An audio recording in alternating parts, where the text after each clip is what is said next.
Exactly, yeah. Good afternoon. My name is John with thepinetree.net, and it's a great pleasure to be here with Larry Cope. Hey, good to be here. Now, you're the Director of Economic Development for Tuolumne County, is that correct? That is correct. Now, for those who, I know many people, you've hardly a shrinking violet, so, many people I've heard know. that. Now, tell us a little bit about who you are, what you do, the thumbnail version. Okay. That'll be interesting to try to shrink it down to Well, that. you can go as long as you want. Well, No, that's fine. well, no, actually what we focus on is bringing higher wage jobs to the community, also supporting the tax base. So Right. that can be a number of different things. When you bring industrial clients in or clients in that are maybe creating high wage jobs, you're creating job opportunities. Right. You're also creating opportunities for those individuals to buy homes, buy cars, buy the necessities of life. In addition to that, there are things that we work on with not only like downtown revitalization Right. and things with like some of our shopping that you've seen here, Kohl's coming in.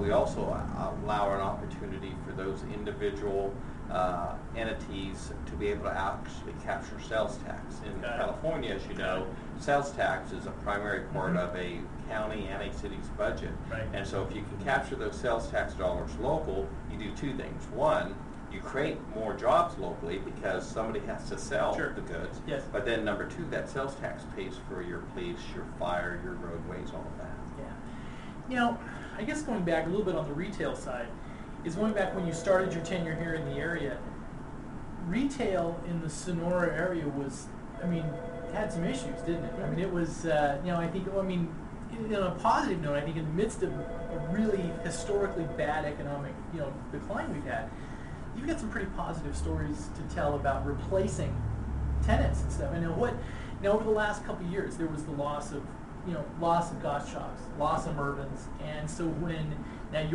you came in, you were coming right in the middle of that when they were leaving. Isn't that correct? Well, actually, yeah, that's a little bit of the joke I always say is that I signed my contract on March 11th of 2009.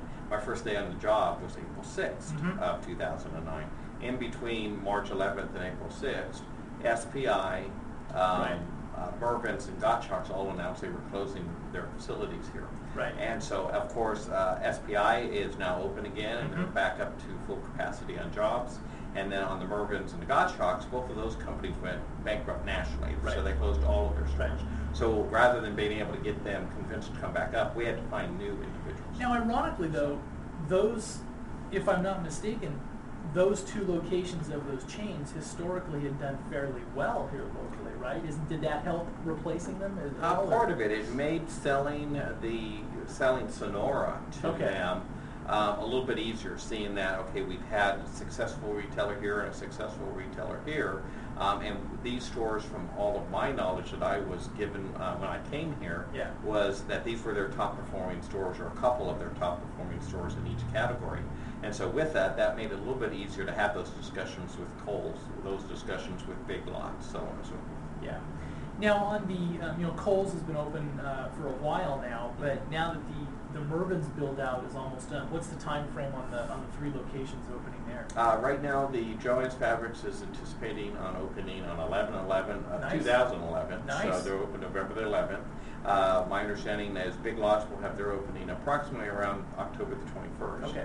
And then PetSmart has not set their final dates, but I'm concluding it will be towards the end of October, first part of November. Because they probably want to get a little pre-Christmas Yes. time on the books. Yeah, your what we call Black Monday, Right. Black Friday, actually, I should say. It's Cyber Monday and Black Friday.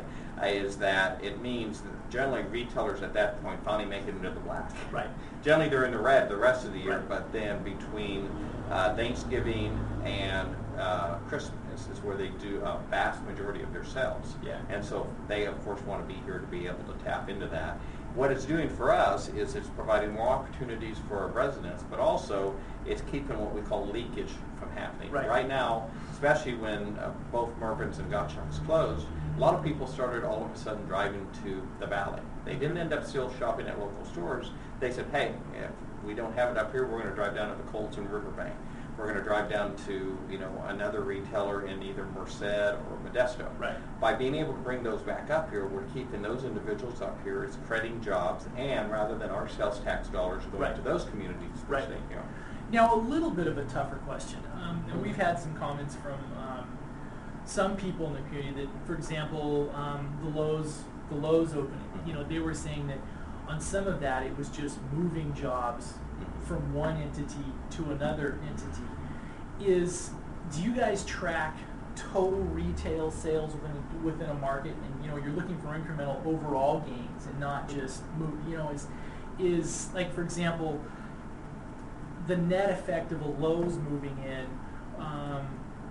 what type, I know there's some trade-offs, with local, but what are you looking at as far as overall net a couple gains? different things. Yes, we do look at the sales tax number. Right. I will say that the Lowe's and the Tractor Supply were actually projects that were going prior to my arrival here. Understood. But even with that said, no matter what retailer you're talking about, a couple of things. So you didn't want to wear that big box thing? Well, no. I'm just It's all. The thing is, kidding. the old saying goes, you're either you have a big box or you live next to a big box. Yes. Because there is always other communities that are Right. welcoming Yeah. for them. But the key thing is that when you look at it, you can look at the sales tax numbers, but you have to go deeper. It's just like when you look at an unemployment number. A lot of people like to quote unemployment numbers, but you got to look at the detail and the data to really find out what's going on. Yeah. Same thing. You can look at the overall sales tax numbers, which, by the way, are confidential. You just can't go out and get them all individual company-wise. Yeah. But we are allowed to, state, city staff and county staff is allowed to look at those within their respective departments. Sure. But then, at the same time, you have to also do some one-on-one surveys. You've got to go down to the location and say, hey, maybe where did you come from? Or listen to discussions and say, hey, I drove up here from LaGrange, or I drove over from Angels Camp. Right. And from what we've been getting from a number of individuals who, just kind of either went to the Lowe's or went to the Tractor Supply or went to the Kohl's or the Mervyn's, they're individuals that's driven over from Angels Camp. Right. They're individuals that used to drive down to Modesto because they shopped here, but then when Mervyn's and Gottschalk's went away, there are people that were leaking already. And so what we're doing is we're capturing those that were leaking, or keeping maybe the individuals who maybe in Angels Camp don't have these options. They were driving down to Stockton or Modesto. We're convincing them now to drive this way. And at least the dollars are staying up in the motherlode. Staying local. Yeah. But at the same time, one thing that any business can do this, whether it's a small business or a big business, whether it's a big box or it's a small mom and pop. One thing that small mom and pops can excel on is that customer service component. Right.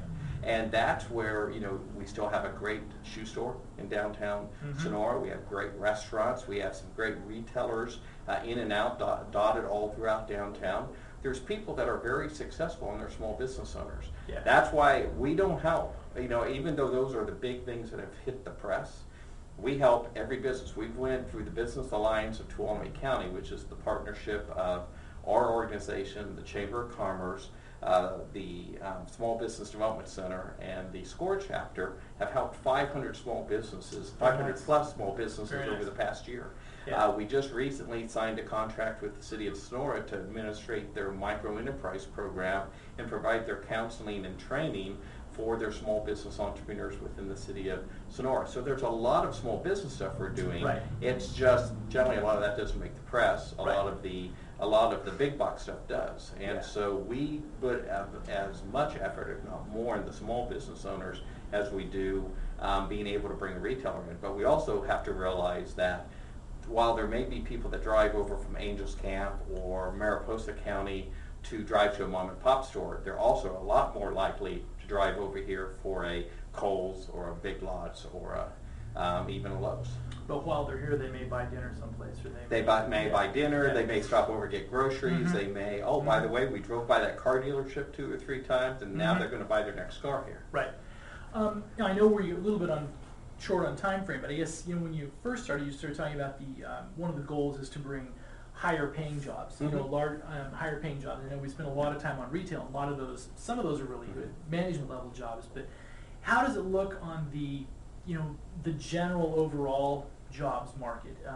for the region? You know, Well, if you look at it, we had one of our high-tech firms announced in 2010 that they were adding 150 jobs over Right. 3 years. Mm-hmm. We had the mill announced that they were going to add the 130 jobs back into the standard mill, plus another 26 jobs down in the Chinese camp location.